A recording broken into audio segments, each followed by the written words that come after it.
Bienvenidos a nuestro estudio de hoy. Hoy estaremos compartiendo nuevamente en nuestra primera epístola a los tesalonicenses. En el capítulo 2 de Primera de Tesalonicenses estaremos compartiendo desde el versículo 13 hasta el versículo 20. Ya hemos visto algunos de estos versículos, del 13 hasta el 16. Estuvimos platicando, aunque nos centramos bastante en el versículo 13. Hoy vamos a avanzar un poco en nuestra epístola hasta el final del capítulo 2. Y para esto vamos a pedirle a Dios que nos guíe por medio de una oración y así poder comenzar nuestro estudio de hoy. Vamos a orar. Señor, te queremos agradecer la oportunidad que hoy nos das nuevamente de compartir, Señor, tu palabra. Sabemos que eres tú, Señor, quien nos puede guiar. Es por eso que acudimos a ti para pedirte dirección, para pedirte que seas tú quien, en tu misericordia, Señor, nos da la gracia de poder comprender esta enseñanza. Guíanos, Señor, en lo que compartimos hoy, en el nombre de Jesús. Amén. Estamos entonces, como les repito, en nuestra epístola de Primera de Tesalonicenses, capítulo 2 de Primera de Tesalonicenses, y a pesar de que ya vimos los versículos 13 y 14, y hablamos un poco del 15 y 16, hoy solamente vamos a retomar a manera de repaso para poder avanzar por los demás capítulos. Y hasta ahora lo que habíamos visto es cómo el apóstol Pablo en el capítulo 2 empieza hablando acerca de cómo Dios le permitió modelar a Cristo delante de los creyentes en Tesalónica, es decir, manifestar el testimonio de Cristo a través de la forma en la que Él se acercó a estos creyentes y les entregó el mensaje. Esto produjo una reacción en el corazón de aquellos creyentes que fielmente apropiaron la palabra de Dios como lo que verdaderamente es la palabra de Dios. Y por lo tanto les permitió entonces que esa obra de la palabra de Dios, o esa transformación que Dios hizo a través de apropiar la palabra de Dios, fuera moldeando sus vidas también a ser imitadores de Cristo, como el apóstol Pablo lo era. Y vimos entonces cómo una de las cosas que el apóstol Pablo recuerda y agradece y se goza en esto, es que estos creyentes habían recibido la palabra de Dios como lo que verdaderamente es la palabra de Dios. Es decir, no la recibieron como un buen consejo o como una manera de mejorar algún aspecto de sus vidas o simplemente como algún tipo de filosofía o creencia humana. Recibieron la palabra de Dios como la revelación clara y directa de Dios. Y esto hizo que sus vidas entonces pudieran tomar un rumbo muy diferente. Si regresamos al versículo 13 de Primera de Tesalonicenses en el capítulo 2, nosotros vemos lo siguiente, dice el versículo 13, por lo cual también nosotros, sin cesar, damos gracias a Dios, de que cuando recibisteis la palabra de Dios que oísteis de nosotros, la recibisteis no como palabra de hombres, sino según es en verdad la palabra de Dios, la cual actúa en vosotros los creyentes. Vimos entonces cómo era de importante esto que estos creyentes hicieron, cómo ellos recibieron la palabra de Dios y esto les permitió entonces que sus corazones fueran moldeados conforme a la voluntad de Dios, según lo que Dios mismo les estaba enseñando en la palabra. Recibieron la palabra de Dios entonces como lo que era, y cuando dice la recibisteis, no como palabra de hombres, hablábamos como esta palabra traducida recibisteis hace referencia a una aceptación, a una apropiación, aceptarla como la verdad de Dios, no solamente en sus mentes, también en sus corazones. Ellos pudieron apropiarla como la verdad de Dios y por lo tanto permitieron que Cristo dirigiera sus vidas a través de la palabra. Era la palabra de Dios la que actuaba en ellos, como dice, la cual actúa en vosotros los creyentes. Y hablábamos de la gran necesidad que hoy existe de que el creyente nuevamente pueda voltear a ver hacia la palabra de Dios, la apropie como lo que verdaderamente es la revelación directa de Dios para su vida, la verdad de Dios, y a través de esto puede entonces también permitir, como dice acá, que la palabra de Dios actúe en su corazón para ir siendo moldeado conforme a la voluntad de Dios. Sin duda que esa es la voluntad de Dios y eso es lo que Él anhela para nuestras vidas. Es lo que el apóstol Pablo agradecía que Dios había hecho en la vida de estos tesalonicenses. Así es que vemos esto como una clave, el apropiar la palabra de Dios como la verdad de Dios, como aquello que el mismo Señor Jesucristo nos dice en Juan 17:17, aquello que puede santificar nuestras vidas. Eso es la Biblia, la palabra de Dios. Cuando el creyente la toma de esta manera, entonces puede actuar en su vida y puede empezar a significar un gran cambio en su vida para Cristo. Era hermoso realmente lo que Dios había hecho en la vida de estos creyentes, porque habían sido sacados de la idolatría, habían sido sacados de un círculo de inmoralidad tremenda para poner sus ojos ahora en el Dios vivo y verdadero. Y a través de esto, a través de lo que Dios había conquistado en sus corazones, ellos estaban dispuestos a servirle.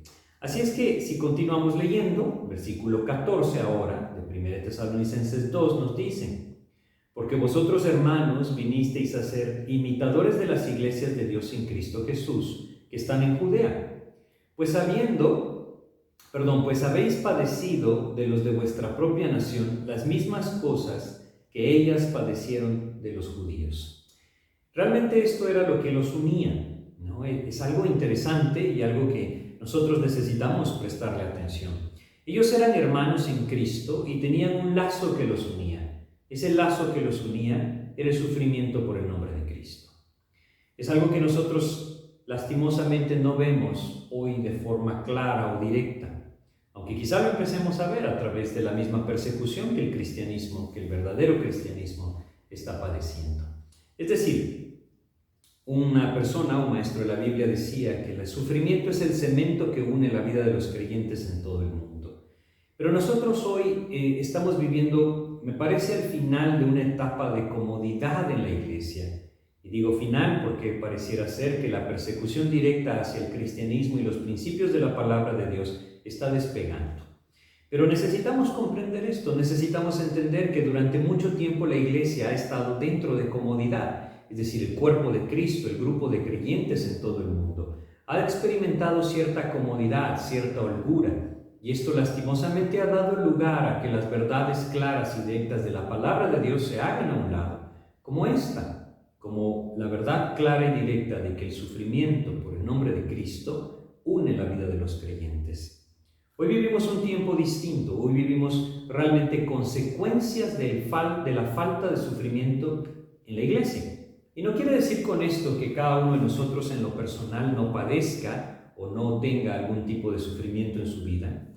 Quiere decir que ha habido mucha holgura para la palabra de Dios. Y una de estas cosas, como consecuencia que vienen de este tipo de holgura que existe, es la frialdad hacia la palabra de Dios, es la frialdad hacia Cristo mismo.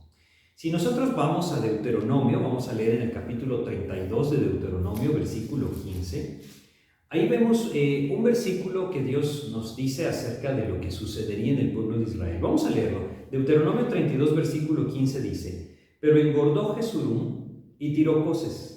Engordaste, te cubriste de grasa. Entonces abandonó al Dios que lo hizo y menospreció la roca de su salvación. Lastimosamente esto es algo que también pasa en la vida del creyente. Como dice acá, engordó Jesurún y tiró coces. Quiere decir, llegó a ese punto en donde vivía en comodidad completa. Empezó a engordarse de aquellas cosas que habían alrededor de su vida. ¿Y qué hizo? Se olvidó de la roca de su salvación. Es lo que lastimosamente ha pasado durante mucho tiempo en la era en la que vivimos, la era de la iglesia. La iglesia ha permitido que la comodidad le atrape y se ha ensanchado para sí misma, no para Cristo. Debemos ser muy cuidadosos nosotros de forma personal, cada uno de nosotros como creyente, de vigilar esto en nuestras vidas, no permitir que aquellas cosas de este mundo que significan o representan para nosotros cada vez más comodidad o libertad puedan llevarnos a perder de vista que Cristo es el que debe tener toda la gloria y la honra en nuestras vidas. Bueno, pues ellos eran parte de ese cuerpo de Cristo y como parte del cuerpo de Cristo estaban experimentando lo que el Señor Jesucristo nos dijo que sus hijos experimentarían, el sufrimiento. Y este sufrimiento, el apóstol Pablo dice, los hacía unirse claramente a las iglesias que estaban en Judea. Habían experimentado algo muy similar. Nosotros a veces no anhelamos el sufrimiento, es algo que nosotros generalmente no queremos para nuestras vidas, ¿no? Y muchas veces nosotros oramos porque Dios traiga un avivamiento a nuestro corazón o traiga un avivamiento a las personas que están alrededor de nosotros, aún aquellos con los que constantemente compartimos de la palabra. Pero fallamos en darnos cuenta que el avivamiento requiere quebranto y ese quebrantamiento tiene que venir a través de la prueba, a través del sufrimiento. Es lo que Dios está obrando hoy lo que Dios está permitiendo hoy en el mundo que vivimos, es que la necesidad surja clara y directa al corazón de depender de Dios.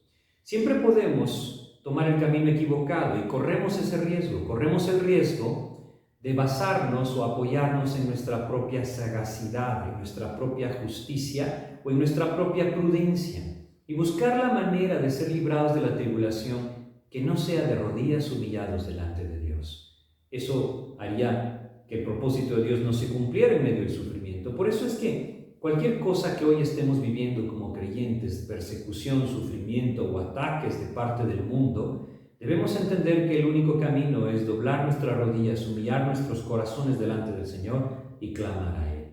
Ahí entonces nuestro corazón será preparado para recibir su voluntad. Esto puede llevar nuestras vidas a permanecer como estos creyentes lo hicieron en Tesalónica. Así es que fíjense cómo se reflejaba la persecución. Debemos entender que el enemigo sigue siendo el mismo. Claro, está usando a otras personas, pero sigue siendo el mismo. Y dice, vamos a leer los siguientes versículos. Versículo 14 hasta el 16, leamos la última parte del versículo 14, dice, pues habéis padecido de los de vuestra propia nación las mismas cosas que ellas padecieron de los judíos. Ahora, ojo con esto, ¿quién de nosotros quiere padecer lo mismo que nosotros leemos en el libro de Hechos que los creyentes padecían? A veces no queremos padecer nada de esto, y es lógico que no querramos padecerlo cuando ponemos nuestros ojos en las cosas terrenales y en nuestra vida terrenal.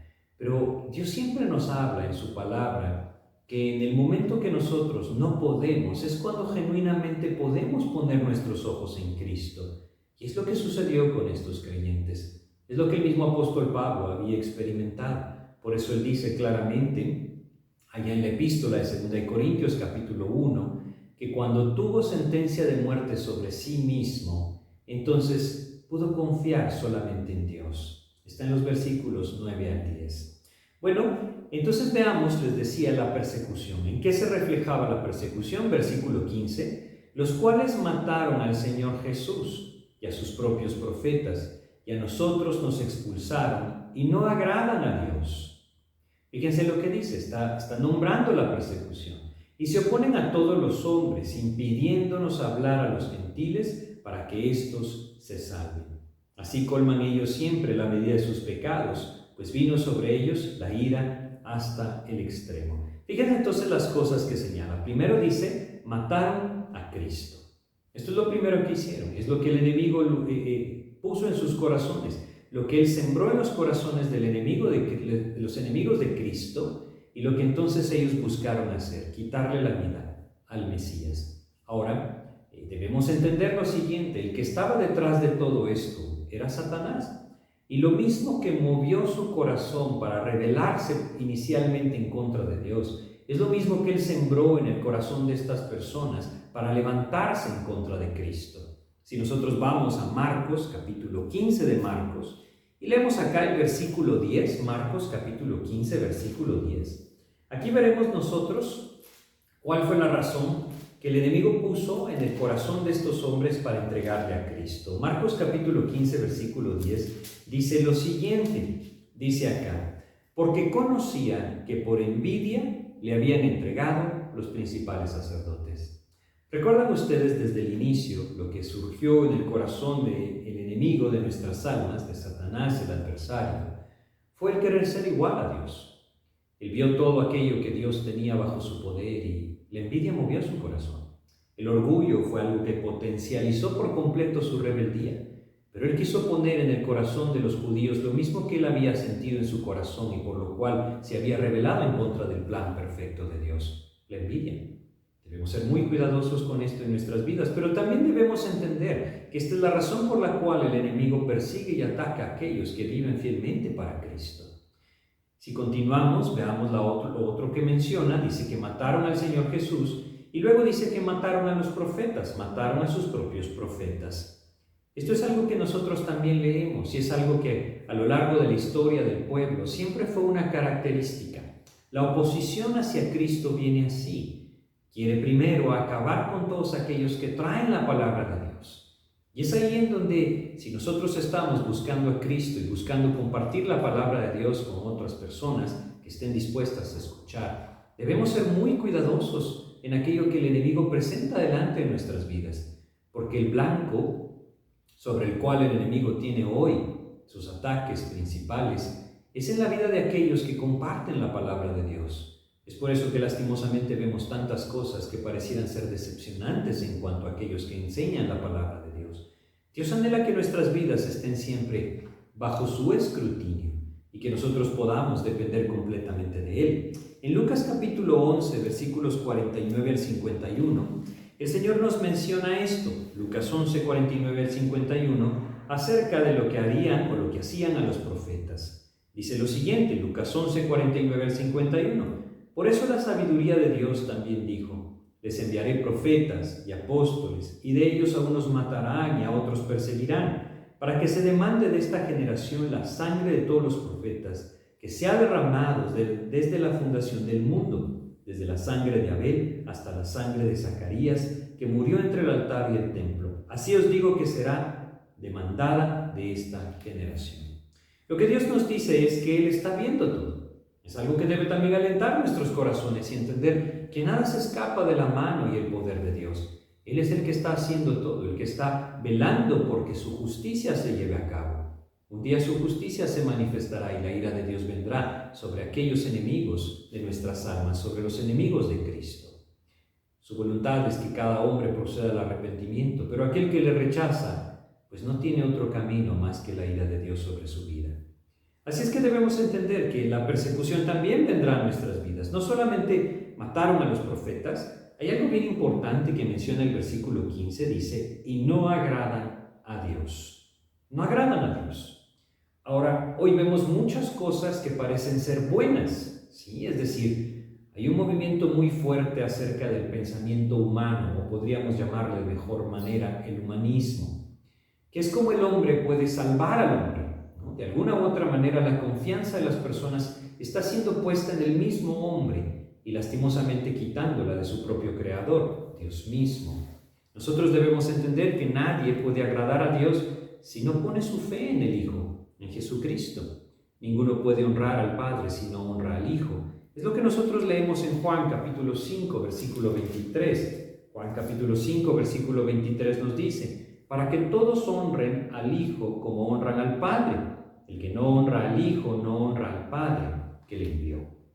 Así es que este es el fondo de todo. La persecución viene porque no quieren honrar al Hijo, porque no quieren aceptar a Cristo como el Señor y Salvador de sus vidas. Y esto hace que muchas cosas en sus corazones se levanten en contra de Dios y busquen promover o sembrar discordia entre aquellos que deben poner sus ojos en Cristo o que deberían estarlo haciendo. El propósito de Dios es que nosotros tengamos claro que la persecución siempre viene por el mismo frente, es decir, la oposición siempre viene con este propósito.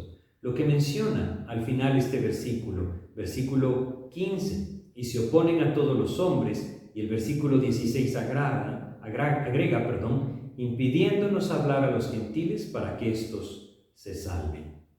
La salvación de las almas, esa es la oposición. Es decir, a eso se opone el enemigo. Por eso es que cuando el apóstol Pablo quiso ir a ellos, también nos dice el versículo 18, por lo cual quisimos ir a vosotros, yo Pablo ciertamente una y otra vez, pero Satanás nos estorbó. Estos creyentes de Tesalónica, los tesalonicenses, estaban creciendo en su comunión con Dios, estaban creciendo en el testimonio de Cristo. La palabra de Dios para sus vidas era algo verdaderamente importante. Y a través de lo que Dios estaba haciendo en sus vidas, ellos estaban buscando con todo su corazón al Señor. No solamente esto, sino que también entendemos, el apóstol Pablo anhelaba compartir con ellos y continuar enseñándoles la palabra de Dios. Sin embargo, el enemigo no quería que ellos crecieran espiritualmente. Él anhelaba que el trabajo de Dios en sus corazones fuera estorbado y por eso estorbaba el camino del apóstol Pablo. Lo que debemos entonces comprender nosotros es que la oposición verdaderamente se centra en esto, en la salvación de las almas. Si vamos a 2 Corintios capítulo 4, versículo 4, dice lo siguiente, 2 Corintios 4 dice: en los cuales el Dios de este siglo cegó el entendimiento de los incrédulos, para que no les resplandezca la luz del Evangelio de la gloria de Cristo, la cual es la imagen de Dios. Lo que el enemigo quiere hacer es esto, es cegar los ojos de las personas para que no puedan ver a Cristo, para que no puedan ver su necesidad de Cristo y acudan a Él. Ahora, aquí hay algo sumamente importante entonces, porque a veces nosotros como creyentes no sabemos medir muy bien en qué momento de nuestras vidas el enemigo está estorbando el camino de Cristo en nosotros. Este es el camino, esta es la clave. Si nuestras vidas están siendo usadas por Dios para traer otros a Cristo, el Señor nos está dando victoria. Pero si en nuestras vidas, en nuestra vida cristiana, hemos perdido de vista esa gran importancia de la salvación de las almas, es porque entonces el enemigo ha estorbado lo que sea que Dios ha buscado hacer en nosotros. Es decir, si nuestro corazón está claro en esa necesidad de dar testimonio de Cristo, de predicar el evangelio de salvación por medio de la fe en Jesucristo, Dios puede obrar en nuestras vidas, pero puede ser que el enemigo nos haya simplemente deshabilitado. No necesariamente a través de un pecado, no necesariamente a través de algún vicio o algo como esto que podría desacreditar la vida de Cristo en nosotros. Puede ser simplemente que nos lleve a poner nuestros ojos en las cosas terrenales. Recordemos, una de las cosas que el Señor Jesucristo enseñó allá en la parábola del sembrador es que el afán por las riquezas de este mundo apaga el fruto de la palabra de Dios en el corazón de aquel que le escucha. Y muchos creyentes hoy se encuentran en esa misma posición. El afán por las cosas de este mundo, riquezas, reconocimiento, incluso una posición, o quizá una vida más cómoda, una casa más grande, un carro más nuevo, qué sé yo, tantas cosas, hacen que el creyente pierda de vista el objetivo de la salvación, el ser un portador de buenas nuevas. Esa es la voluntad de Dios. El enemigo se estaba oponiendo para que ni Pablo ni los tesalonicenses siguieran regando el mensaje de salvación por todo el imperio romano. Hoy él se sigue oponiendo de la misma manera. Nos ha permitido medios para poder dar a conocer su palabra. Este que usamos es uno. Pero necesitamos entender que poco a poco el enemigo irá cerrando los caminos y Dios nos seguirá abriendo las puertas. Pero necesitamos perseverar en ese propósito de dar a conocer el nombre de Cristo, el evangelio de salvación. Así es que es una buena parte, es una buena enseñanza para nosotros detenernos por un momento y meditar. ¿Estoy siendo estorbado por Satanás? Solamente debo darme cuenta. ¿Me ha detenido de hablar de Cristo? ¿Me ha detenido de presentar el mensaje de salvación? ¿He perdido de vista que este es el principal propósito por el cual Dios tiene aquí a su pueblo? Llevar el mensaje de salvación. Si de alguna u otra forma mis esfuerzos, mi vida, mi mente están centrados en algo que no sea esto, cuidado. Puede ser que Satanás haya estado estorbando mi camino y yo no esté consciente de lo que él ha hecho.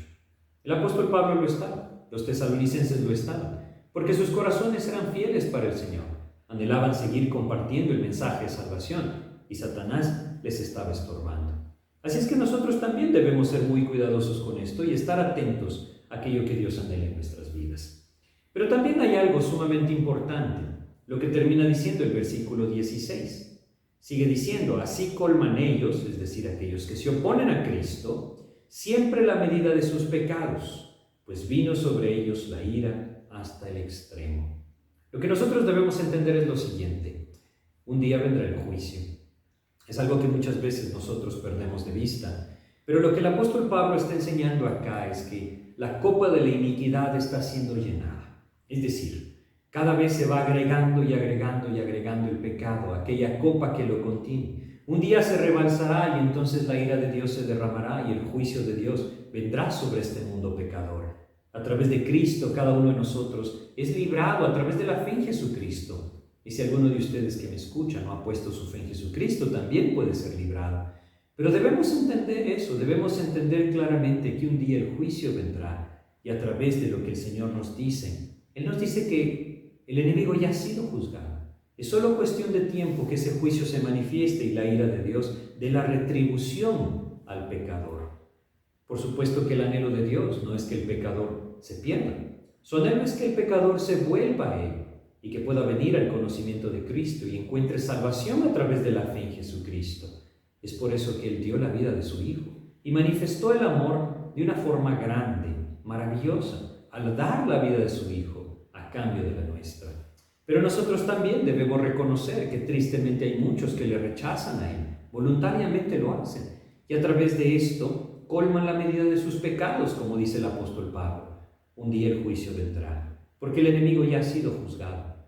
Si nosotros vamos a Juan capítulo 12 y leemos acá el versículo 31 de Juan 12, dice: ahora es el juicio de este mundo, ahora el príncipe de este mundo será echado fuera. Esto es antes de que el Señor Jesucristo suba a la cruz, cuando el Señor Jesucristo subió a la cruz y pagó el precio de nuestra salvación, es decir, pagó todo lo que nosotros merecíamos por nuestro pecado. Entonces dejó afuera toda oportunidad para misericordia para el enemigo. ¿Por qué? Porque todo aquel que en Él cree no se perderá, tendrá vida eterna. Porque todo aquel que viene a los pies de Cristo y reconoce su necesidad y arrepentido de su pecado, viene a los pies del Señor, encuentra salvación en Cristo.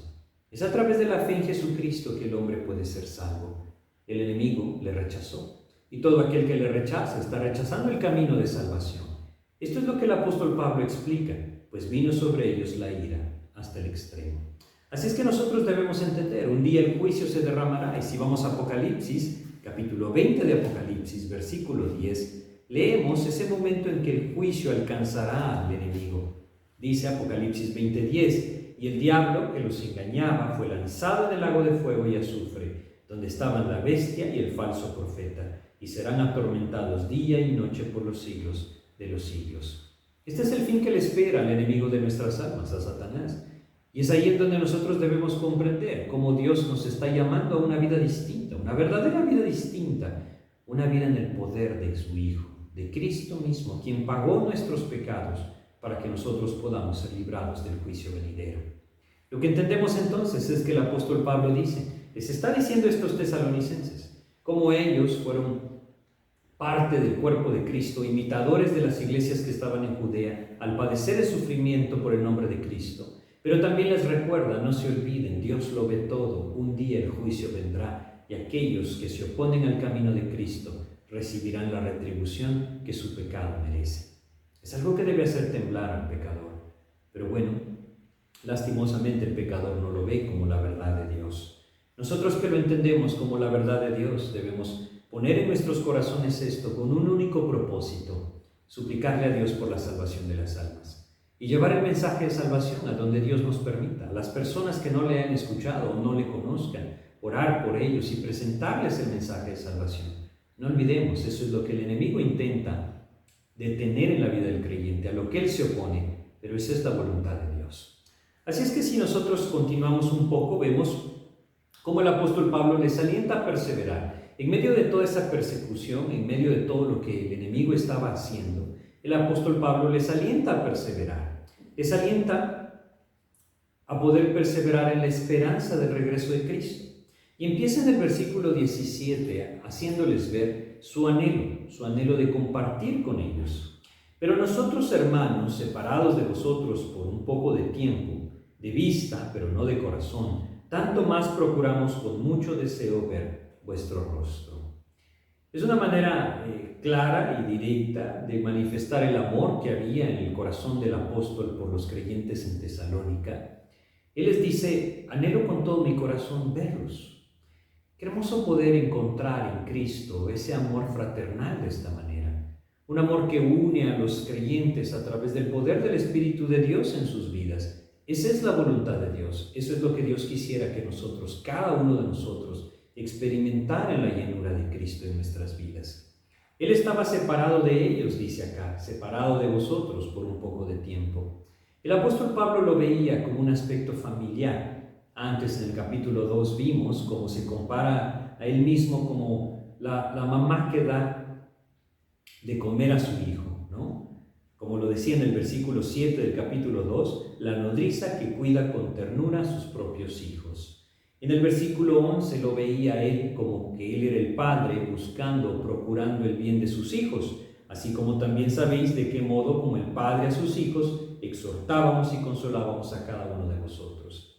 Ahora la palabra que él usa, separados de vosotros, habla de una separación en el sentido de la misma forma en que una persona queda huérfana, un niño que pierde a su padre queda huérfano, es la misma palabra, la misma idea, es separado de su padre porque ha quedado huérfano. Es la misma idea que él está sintiendo.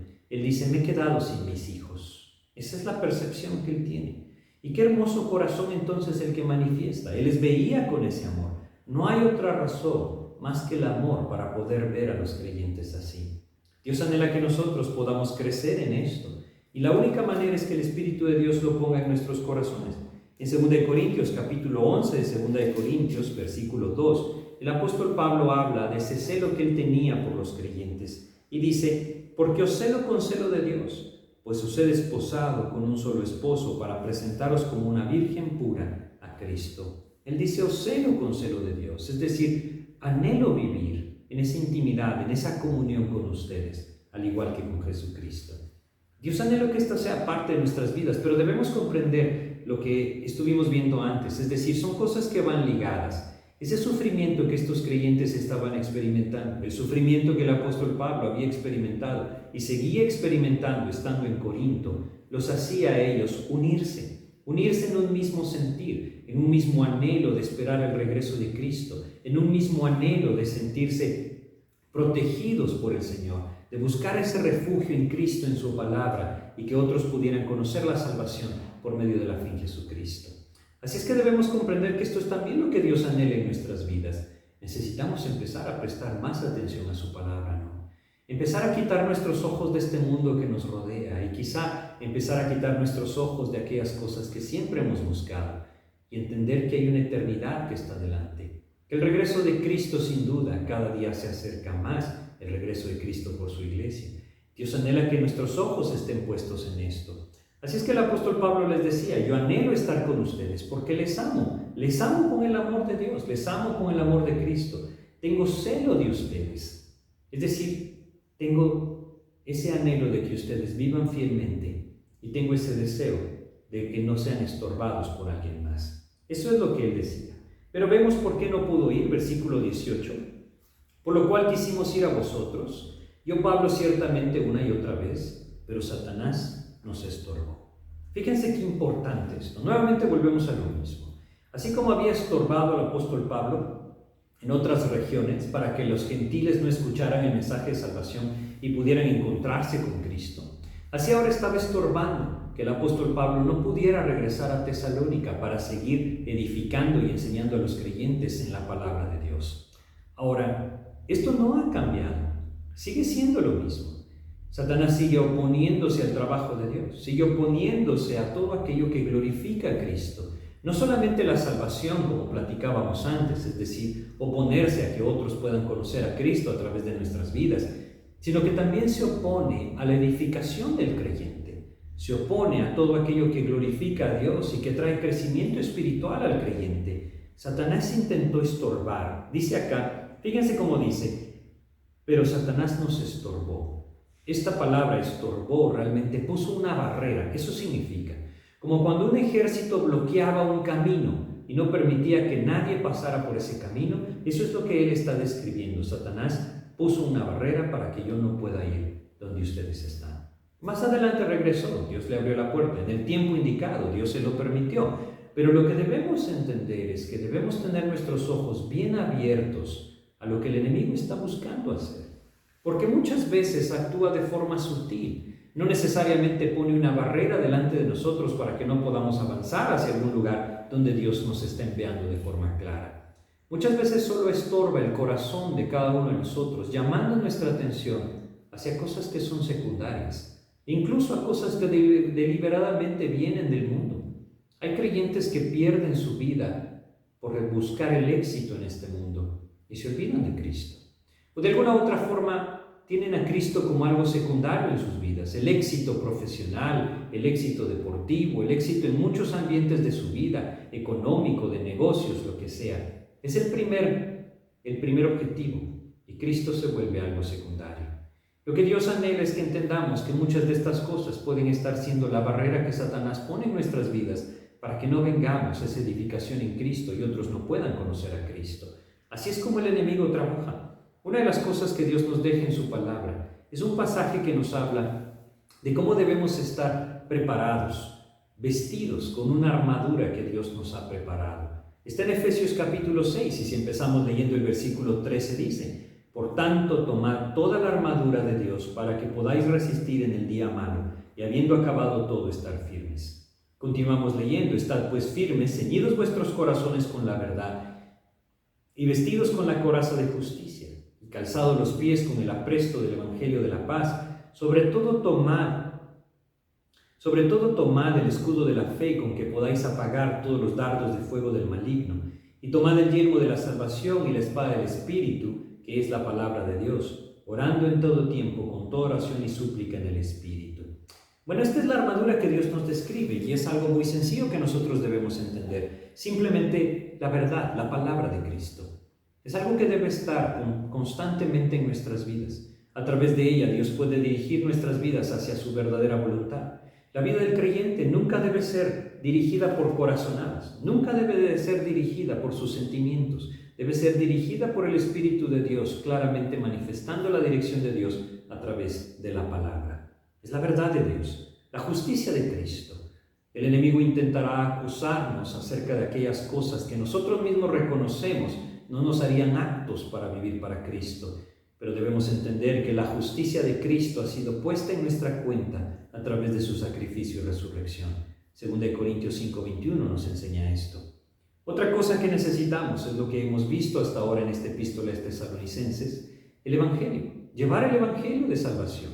Una de las cosas que hizo que estos tesalonicenses despegaran y vivieran como un ejemplo de la vida en Cristo fue su cargo por las almas. Dios anhela que también exista en nosotros. Esto nos llevará a enfrentarnos a muchas circunstancias en nuestras vidas en las cuales tendremos que llegar a una disyuntiva y tomar una decisión por Cristo cuando necesitemos presentar el Evangelio. Así es que el apresto del Evangelio de la paz, el calzado del Evangelio de la paz, también nos habla del escudo de la fe. Por supuesto, la fe es por el oír y el oír por la palabra de Dios. Es un fruto del Espíritu, no viene como un autoconvencimiento la fe. Es un fruto del Espíritu a través de la comunión con el Señor. La salvación, esa seguridad de salvación, es como un casco, como un yelmo que guarda nuestra mente de los ataques del enemigo. Y por último, vuelve a mencionar la espada del Espíritu, que es la palabra y la oración. Así es que día a día nosotros debemos meditar en esto y buscar que a través de Cristo podamos estar revestidos de esto, porque todo tiene que ver con la obra de Cristo, no con nuestra capacidad, con la confianza en Cristo. En los siguientes versículos 19 y 20 de 1 Tesalonicenses 2 nosotros leemos: porque ¿cuál es nuestra esperanza o gozo o corona de que me gloríe? ¿No lo sois vosotros delante de nuestro Señor Jesucristo en su venida? Vosotros sois nuestra gloria y gozo. Fíjense lo que hace el apóstol. Él levanta la vista hacia Cristo, hacia el regreso de Cristo. Así lo dice: delante de nuestro Señor Jesucristo en su venida. Un día el Señor regresará por su pueblo. Y el apóstol Pablo tenía sus ojos puestos en esa venida de Cristo por su iglesia. Y debemos entender la necesidad de que nosotros también hagamos esto, poner nuestros ojos en el regreso de Cristo. El apóstol Pablo se encontraba en Corinto cuando escribió esta epístola. Estando en Corinto, él estaba en medio de gran oposición. Ahí en el capítulo 2 de la epístola de 1 Corintios, él les menciona lo siguiente. En 1 Corintios capítulo 2, él dice lo siguiente en el versículo 3: y estuve entre vosotros con debilidad y mucho temor y temblor. Esa era la manera en la que él se encontraba en Corinto. Él estaba viviendo también tribulación. Los tesalonicenses estaban siendo perseguidos por el nombre de Cristo. Estaban padeciendo de los gentiles lo mismo que los creyentes judíos habían padecido de la nación de los judíos. Pero el apóstol Pablo les recuerda: hay que poner nuestros ojos adelante. Hay que poner nuestros ojos en el regreso de Cristo. Esa es nuestra esperanza, ese es nuestro aliento. Un día el Señor vendrá y nos tomará, y así estaremos para siempre con Él. Sus ojos estaban no en la tribulación, no en la oposición, no en la persecución, no en ese temor y temblor con el cual él estaba viviendo en ese tiempo en la ciudad de Corinto. Sus ojos estaban puestos en el regreso de Cristo. Es lo que nos dice acá. Nuevamente, leamos el versículo 19. ¿Cuál es nuestra esperanza? ¿Cuál es nuestro gozo? ¿Cuál es nuestra corona en la que nos gloriemos? Y él entonces dice: ¿no lo sois vosotros? ¿A qué se refiere? Él no está siendo egoísta. Él lo que está diciendo es: Un día Cristo vendrá y yo iré a su presencia. Y qué maravilloso podrá ser estar ahí junto a aquellos que Dios me permitió ganar para el Señor. Qué hermoso poderme encontrar con aquellos a los cuales Dios me permitió compartir el mensaje de salvación. Eso es lo que Dios anhela para cada uno de nosotros, que nosotros podamos poner nuestros ojos en esto, porque ahí será para siempre, ahí será para la eternidad. Lo que nosotros vivimos hoy aquí en la tierra es completamente temporal, y nada de lo que nosotros podamos atesorar o lograr en este mundo permanecerá para la eternidad, pero aquello que podamos compartir de Cristo y para Cristo en la vida de aquellos que nos rodean, eso sí nos acompañará para la eternidad. Un día Cristo regresará, un día Él traerá el juicio sobre las naciones y establecerá su reino, y nosotros, su iglesia, reinaremos con Él. Ahí es donde Dios quiere que nosotros pongamos nuestros ojos. Vosotros sois nuestra gloria y gozo, termina diciendo. Él sabía que el fruto de Cristo en la vida de los tesalonicenses era algo de lo cual él se podía gozar. ¿Por qué podía gozarse? Porque sabía que Cristo lo había hecho y porque sabía que Cristo había usado su vida para llevar el mensaje de salvación. Debemos meditar en nuestras vidas nosotros. ¿Cuál es el propósito de nuestras vidas acá? ¿En dónde están puestas todas nuestras fuerzas, nuestro esfuerzo, nuestra esperanza, nuestros ojos en general? ¿En algo terrenal o en Cristo? Quisiera que repasáramos rápidamente estos pocos versículos que hoy pudimos ver. Debemos entender que en los primeros versículos del 13 al 15, el apóstol les habla de cómo ellos apropiaron la palabra de Dios. Al apropiar la palabra de Dios como la verdad para sus vidas, entonces sus vidas vinieron a ser similares a los de aquellos creyentes que habían hecho lo mismo en Judea. El enemigo había empezado entonces la persecución para que estos hombres pudieran ser estorbados, para que el mensaje de salvación no se llevara a las demás naciones o a las demás provincias que estaban alrededor. Pero ahí Dios siempre tiene una manera de sacar victoriosos a sus hijos. El apóstol Pablo entonces les recuerda el amor que él tiene por ellos y sobre todo, ¿dónde deben estar puestos sus ojos? Un día Cristo regresará. Ahí podremos gozarnos de todo aquello que el Señor haya hecho. Hay algo sumamente importante que yo quiero compartir con ustedes que me escuchan hoy. Estamos hablando de todo lo que Dios hace en la vida de aquel que por fe le recibe a Cristo. Pero quizá alguno de ustedes que me escuchan no ha venido a los pies de Cristo. Quizá de alguna u otra forma ha crecido entre círculos cristianos. Quizá por eso está escuchando este mensaje. Pero ¿qué pasa con el corazón que realmente no viene a Cristo? El Señor Jesús nos dice en Mateo capítulo 7 que muchos vendrán en aquel día y dirán: Señor, en tu nombre hicimos muchos milagros y echamos fuera demonios. Y el Señor les dirá: no os conozco. ¿Por qué puede pasar esto? Porque hoy vivimos mucha confusión religiosa. Cristo no es una religión. Ninguna religión puede salvar a nadie. El único que puede salvar es Cristo. Y si nosotros entendemos esto claramente, Él nos llama entonces a venir a Él reconociendo que somos pecadores y que Él es el único que puede pagar la culpa de nuestro pecado, es decir, pagar el precio de nuestra salvación. Habiendo muerto en la cruz, Él pagó todo lo que nosotros merecíamos para que pudiéramos ser perdonados. De tal manera que si por fe le recibimos como el Señor y Salvador de nuestras vidas, si por fe ponemos toda nuestra confianza y esperanza en Él, y le seguimos, Él entonces nos salvará. Así es que yo quiero terminar pidiéndole a Dios que nos ayude, aquellos que le conocen a Cristo, a ser firmes, a entender que el enemigo se opondrá al testimonio de Cristo, pero entender que esta es la tarea a la que Dios nos ha llamado. Un día Cristo regresará y allí entonces podremos gozarnos de aquellas cosas que Él haya hecho en nosotros y a través de nosotros.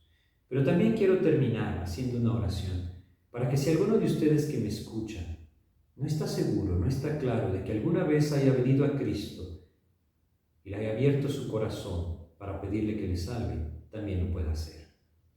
Simplemente reconociendo que Él murió en la cruz, que pagó por sus pecados, y en arrepentimiento acercándonos a Él, dispuestos a buscar esa conversión en Cristo.